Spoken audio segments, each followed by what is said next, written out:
अस्सलाम वालेकुम प्यारे दोस्तों, कैसे हैं आप। नया साल आप सबको बहुत बहुत मुबारक हो। और इस न्यू ईयर पे ये आपकी और मेरी वीडियो के ज़रिए पहली मुलाकात है। और आई होप कि ये साल भी हम लोग जो हैं वो एक साथ गुजारेंगे, बहुत अच्छे से गुजारेंगे। आप लोगों की प्रेगनेंसीज़ और आप लोगों के जो उससे रिलेटेड प्रॉब्लम्स हैं उनको हल करने की कोशिश करेंगे। और आप लोग अपने जो भी मसाइल हैं या जो भी आप लोग डिस्कस करना चाहते हैं वो मेरे साथ डिस्कस करेंगे।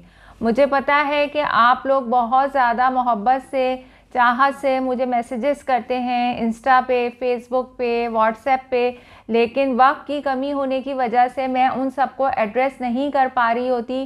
तो इसका भी नए साल पे मैंने एक सलूशन निकाल लिया है और बहुत जल्द मैं आपको सॉल्यूशन के बारे में बता रही हूँ। सबसे पहले ये एक बहुत इम्पॉर्टेंट कमेंट आया है जो मैं आपके साथ डिटेल में डिस्कस करना चाह रही हूँ। इसको शामिल करते हैं कि मैम मेरा AFI 27 वीक में 18 आया था। अच्छा, 18 AFI जो है वो नॉर्मल होता है, अपर लिमिट ऑफ नॉर्मल है, लेकिन इट्स नॉर्मल, ठीक है। और 33 वीक में अब इनका जो है वो ज़्यादा आया है, यानी 18 से ज़्यादा आया है। एनॉमली स्कैन इनका नॉर्मल था और शुगर भी इनको नहीं है, ख़तरे की कोई बात तो नहीं है। और क्या इससे बेबी की ग्रोथ पर कोई बुरा असर तो नहीं होगा? अच्छा जी, बेबी वीक तो नहीं होगा। ये सब इनके क्वेश्चंस हैं। तो जल्दी से मैं आपको बता देती हूँ कि अगर आपकी प्रेगनेंसी में बच्चे के तरफ जो पानी है जिसे एमनियोटिक फ्लूइड कहते हैं वो अगर ज़्यादा आ रहा हो तो उसमें आपने क्या करना है और उसकी क्या वजूहात हो सकती हैं। तो सबसे पहले तो जो है इस पानी को, जिसे हम एमनियोटिक फ्लूइड कहते हैं, इसकी नॉर्मल रेंज आपको पता होनी चाहिए जो कि 8 से 18 सेंटीमीटर तक होती है।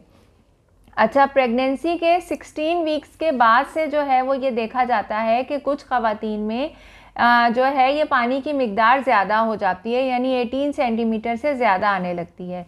इसकी वजूहात में 60 से 65% केसेस के अंदर जो है कॉज अननोन होता है, यानी इसका रीज़न हमें पता नहीं होता, वजह मालूम नहीं होती। जबकि 20 से 25% केसेस के अंदर क्या होता है कि इसकी वजह जो होती है वो मैटरनल होती है, मतलब इसकी वजह जो है वो माँ होती है। अब माँ के अंदर जो मोस्ट कॉमन कॉज है वो शुगर होती है माँ की। अमूमन ये होता है कि आप लोग कहते हैं कि प्रेगनेंसी में मीठे की क्रेविंग हो रही है या आप लोग ज़्यादा मीठा लेना शुरू कर देते हैं, शुगर इंटेक बहुत ज़्यादा होती है, जूस जो है वो आप लोग ज़्यादा लेना शुरू कर देते हैं, तो उससे आपका जो शुगर लेवल है वो हाई हो जाता है। और अमूमन जो है ख़वातीन को ऐसी सूरत में जेस्टेशनल डायबिटीज़, यानी ऐसी शुगर जो कि सिर्फ प्रेगनेंसी के दौरान होती है, उसका सामना करना पड़ता है। समटाइम्स तो ये सिर्फ डाइट कंट्रोल से ही कंट्रोल हो जाती है और समटाइम्स इसमें फिर मुख्तलिफ मेडिसिन्स भी देनी पड़ती हैं। और अगर बहुत ज़्यादा हो शुगर के लेवल्स तो फिर इंसुलिन का इस्तेमाल भी शुरू करना पड़ता है। वो आपकी गायनाकोलॉजिस्ट और एंडोक्राइनोलॉजिस्ट जो हैं वो आपको सजेस्ट करती हैं। हम बात कर रहे हैं कि इस ज़्यादा शुगर होने की वजह से जो बच्चे के तरफ पानी है वो ज़्यादा हो जाता है। अब इस ज़्यादा पानी का बच्चे के ऊपर क्या असर पड़ेगा, जैसे कि ये पूछ रही हैं कि बच्चे की ग्रोथ तो कम नहीं हो जाएगी। तो ऐसा नहीं होता, बच्चे की ग्रोथ के ऊपर इस पानी का असर नहीं पड़ता। अगर पानी की मिकदार कम हो, यानी ओलिगोहाइड्रोमिनोस हो, यानी बच्चे के तरफ पानी कम हो, तो बच्चे की ग्रोथ कम या स्लो हो जाती है। लेकिन ज़्यादा पानी की वजह से बच्चे की ग्रोथ कम नहीं होती, बल्कि इसके दीगर जो हैं वो कॉम्प्लिकेशंस हो सकती हैं, जिसमें मोस्ट कॉमन जो है वो एबनॉर्मल बच्चे की प्रेजेंटेशन होती है कि बच्चा जो है वो एबनॉर्मली जो है वो प्रेजेंट करने लगेगा, यानी सर के बल प्रेजेंट नहीं कर रहा होगा या ब्रीच नहीं होगा, बल्कि किसी और पोजीशन में वो प्रेजेंट करने लगेगा। ऐसा हो सकता है कि लेबर के दौरान पानी की ज़्यादगी की वजह से जो है वो कॉर्ड पहले प्रोलैप्स कर जाएगी, तो ऐसे फिर कॉर्ड प्रोलैप्स की शक्ल में क्या होता है कि सिजेरियन सेक्शन की तरफ जाना पड़ता है। पॉलीहाइड्रोमिनोस का बहुत इंपॉर्टेंट कॉज जो कि 10 से 20% केसेस में देखा गया है वो फीटल कॉज है। इसके अंदर कोई भी बच्चे के अंदर होने वाला पैदाइशी नुक्स, जो कि मोस्ट कॉमन क्या होता है, GIT का नुक्स हो सकता है, यानी बच्चे की ग़िज़ा की नाली प्रॉपर नहीं बनी हो। इसीलिए मैं आप सबसे हमेशा रिक्वेस्ट करती हूँ कि आप लोग जब भी अपना अल्ट्रासाउंड करवाने आएँ तो आप लोग हमेशा प्रॉपर मील लेके आएँ ताकि हमें अच्छा सा स्टमक बबल नज़र आए और हम ये देख सकें कि आपकी ग़िज़ा की नाली प्रॉपर तौर पे बन गई है या नहीं। ठीक है, इसके अलावा CNS के डिफ़ेक्ट, कोई हार्ट का डिफ़ेक्ट, इसके अंदर भी इंक्रीज चांसेस हो सकते हैं पानी के ज़्यादा होने की या पॉलीहाइड्रोमिनोस होने की। इसके अलावा अगर ट्विन प्रेगनेंसी है तो इंक्रीज रिस्क होता है ट्विन ट्रांसफ्यूजन सिंड्रोम का। इसके अंदर भी पानी की ज़्यादती देखी जाती है। और इसके अलावा अगर माँ का ब्लड ग्रुप नेगेटिव है, देखें अगर किसी भी प्रेग्नेंट औरत का अपना ब्लड ग्रुप नेगेटिव है और उसके हस्बैंड का ब्लड ग्रुप पॉजिटिव है तो बहुत ज़्यादा चांसेस हैं कि जो उनका होने वाला बच्चा है उसका ब्लड ग्रुप जो है वो पॉजिटिव हो जाए। ऐसी सूरत में क्या होता है कि RH इनकॉम्पेटिबिलिटी हो सकती है, यानी माँ का ब्लड ग्रुप नेगेटिव होगा, बच्चे का ब्लड ग्रुप जो है वो पॉजिटिव होगा। ऐसी सूरत में भी जो है वो पॉलीहाइड्रोमिनोस देखा जाता है। ये हो सकता है कि ज़्यादा पानी की मिकदार की वजह से क्या होता है कि जो माँ का एब्डोमेन होता है वो लार्ज फॉर डेट्स हो जाता है। यानी जब आप अपनी गायनाकोलॉजिस्ट के पास जाती हैं तो उन्हें ऐसा लगता है कि आपका जो एब्डोमेन है वो ज़रूरत से ज़्यादा, यानी जितने वीक्स पे उसे होना चाहिए हाइट ऑफ फंडस, वो ज़्यादा आ रही है।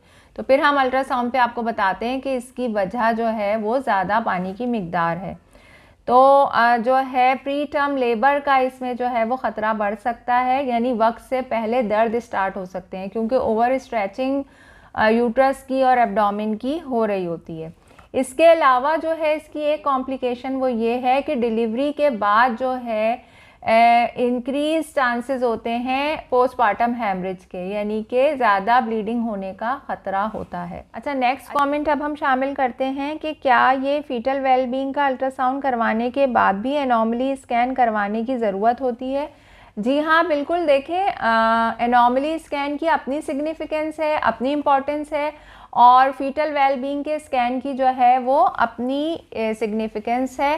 फीटल वेलबींग के स्कैन में हम सिर्फ बच्चे की ग्रोथ देख रहे होते हैं, उसके डिफरेंट पैरामीटर्स को हम मेजर कर रहे होते हैं। फीटल वेलबींग के स्कैन की अपनी इम्पॉर्टेंस है और एनॉमली स्कैन में तो सारे डिफेक्ट्स, कोई डिफेक्ट तो नहीं है, बच्चे की बनावट ठीक है, बच्चे का पानी कितना है, बच्चे का प्लासेंटा कहाँ पर है, सारी डिटेल चेकअप हो जाती है। इसमें से अगर किसी चीज़ के फॉलोअप की ज़रूरत होती है या दोबारा कोई चीज़ देखनी होती है तो वो फिर फीटल वेलबींग में दोबारा देख लिया जाता है। अब हम चलते हैं अपने नेक्स्ट कमेंट की तरफ। इस वीडियो में मैंने आपको रॉन्ग जेंडर रिवील के बारे में बहुत सारी चीज़ें बताई थी और अल्ट्रासाउंड की मशीन के ऊपर आपको दिखाया था कि कहीं G लिखा हुआ होता है, कहीं Y लिखा हुआ होता है, कहीं जो है वो F लिखा हुआ होता है, कहीं XX इस तरीके से बना हुआ होता है, मेजरमेंट के ये कर्सर्स होते हैं। तो इससे आपने ये नहीं समझना है कि ये बेबी गर्ल है या बॉय है। किसी भी अल्ट्रासाउंड की मशीन का जो आपको प्रिंट दिया जाता है ना, उसको देख के कभी भी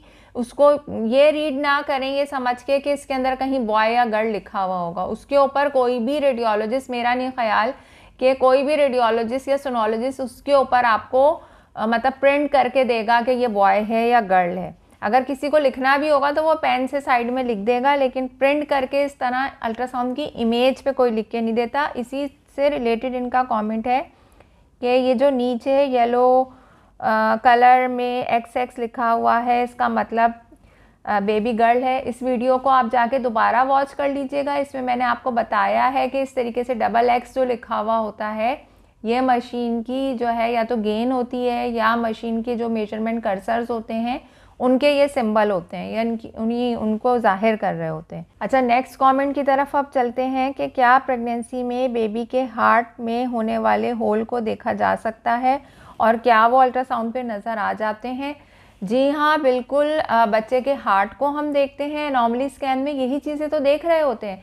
बच्चे के हार्ट को देखते हैं, उसकी बनावट देखते हैं, ये देखते हैं कि लेफ़्ट साइड पे उसकी एपेक्स है या नहीं है।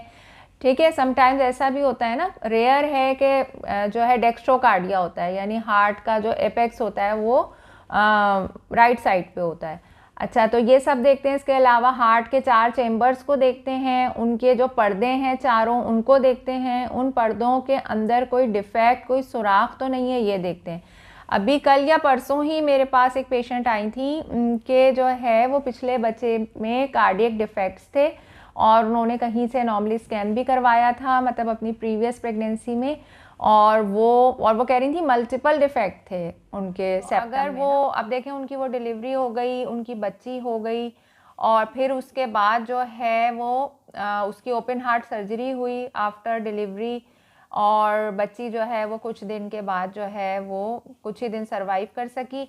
और अब वो मेरे पास नेक्स्ट प्रेगनेंसी में आई थी अपना एनॉमली स्कैन करवाने, तो वो काफ़ी ज़्यादा मतलब खौफज़दा थी और काफ़ी ज़्यादा परेशान थी। तो मैंने उनको काफ़ी रिलैक्स किया। इस दफ़ा उनका बच्चा नॉर्मल है और इंशाल्लाह उनकी प्रेगनेंसी जो है वो अच्छे से गुजरेगी।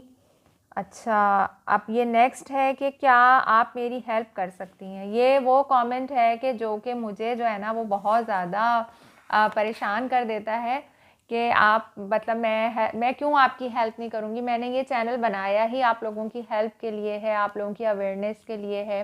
तो अब जो है वो मैंने जो सोल्यूशन सोचा है, वीकली एक टाइम स्लॉट होगा जो कि मैं अपने चैनल पे आपको बताऊंगी। जिसने मुझसे इस टॉपिक पे अपने बात करनी होगी वो मुझसे उस टाइम स्लॉट के दौरान जो है वो बात कर सकेंगे, और उस टाइम जो है वो मैं अवेलेबल होंगी आपको व्हाट्सएप पे। तो वीकली में आपको जो है वो कोई भी डे और टाइम जो है वो मैं आपको अपने चैनल के थ्रू ही बताऊंगी, और फिर आपने उसे फॉलो करना है और उस टाइमिंग पे आके मुझसे बात करनी है होते हैं। और इंडिया से, बांग्लादेश से, नेपाल, यूएई, यूएस और अमेरिका और मतलब पेरिस, हर जगह से मतलब वर्ल्ड में ऑलमोस्ट हर कंट्री से मुझे मैसेजेस आ रहे होते हैं। तो सारे मैसेजेस का मैं कैसे जवाब दे सकती हूँ ना, इसीलिए मैं आपसे कहती हूँ कि आप लोग रजिस्टर हो जाएं। जो लोग रजिस्टर होते हैं उनको तो 101% रिप्लाई मिलता है, और वो लोग कमेंट करके ज़रूर बताएं कि मैं उनको रिप्लाई देती हूँ टाइमली। लेकिन जो लोग रजिस्टर नहीं होते वो कंप्लेन करते हैं कि मैं रिप्लाई नहीं करती। लेकिन अब वो लोग जो रजिस्टर नहीं हो सकते, ख़ास तौर पे मेरे वो तमाम प्यारे व्यूवर्स जो इंडिया में हैं या जो बांग्लादेश में हैं, जो कि बहुत ज़्यादा मैसेजेस करते हैं और मुझसे बात करना चाहते हैं और रजिस्टर नहीं हो पा रहे होते वो, क्योंकि थोड़ा सा प्रॉब्लम है पाकिस्तान और इसके दरमियान। तो उनको जो है वो मैं वो टाइम स्लॉट दूंगी जिस पे वो मुझसे व्हाट्सएप पे बात भी कर सकेंगे, और जो भी उनकी इमेजेस हैं या अल्ट्रासाउंड है या जो भी उनकी क्वेरीज़ हैं वो डिस्कस कर सकेंगे। अच्छा, अब इसमें मैं एक बात और यहाँ पे ये ऐड कर दूँ, वो ये कि आप लोग इमेजेस भेज के मतलब मुझसे जेंडर पूछते हैं, और जब उसमें जेंडर विजिबल नहीं होता तो मैं माजरत कर लेती हूँ कि मुझे जेंडर नज़र नहीं आ रहा। जेंडर के अलावा भी तो बहुत सारी क्वेरीज होती हैं जो कि आप डिस्कस कर सकते हैं, अपनी प्रेगनेंसी के प्रॉब्लम्स डिस्कस कर सकते हैं। तो आई होप कि हम अब बहुत अच्छा टाइम गुजारने वाले हैं, और इसके लिए जो है वो आपको चैनल को बाकायदगी से फॉलो करना होगा। जिन जिन लोगों ने अभी तक सब्सक्राइब नहीं किया है वो जल्दी से सब्सक्राइब करें, वीडियो को वॉच करें, इसे शेयर करें ताकि ज़्यादा से ज़्यादा लोगों को ये अवेयरनेस मिल सके और वो हमारी फैमिली का हिस्सा बन सकें। जब तक अपना बहुत ख्याल रखें, मुझे दुआओं में याद रखें। अल्लाह हाफ़िज़।